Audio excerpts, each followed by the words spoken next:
আলাইকুম। ওয়ালাইকুম আসসালাম। ভালো আছো? আলহামদুলিল্লাহ ভালো আছি।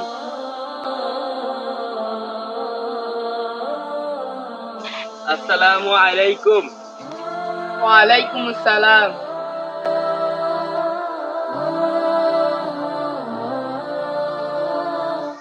আসসালামু আলাইকুম। ওয়ালাইকুম আসসালাম। ভাই আপনাকে একটা প্রশ্ন করার ছিল। কি প্রশ্ন বলো? আচ্ছা ভাই আসেন এখানে বসি, বসে কথা বলি। আচ্ছা বসো।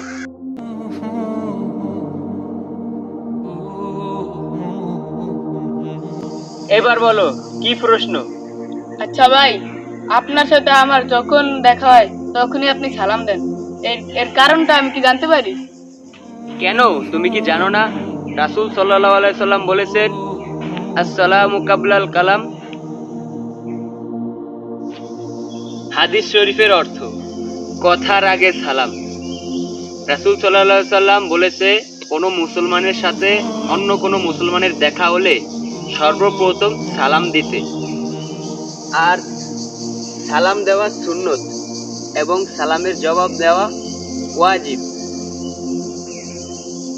আর যে ব্যক্তি আগে সালাম দেয় তার 90 নেকি হয়, আর যে সালামের জবাব দেয় তার 10টি নেকি হয়। আর রাসূল সাল্লাল্লাহু আলাইহি সাল্লাম সবসময় আগে সালাম দিতেন, আর সালামের মাধ্যমে এক মুসলমান অন্য মুসলমানের প্রতি শান্তি বর্ষণের দোয়া করে। তাই আপনার সাথে আমার দেখা হলে আমি সবসময় সালাম দিই।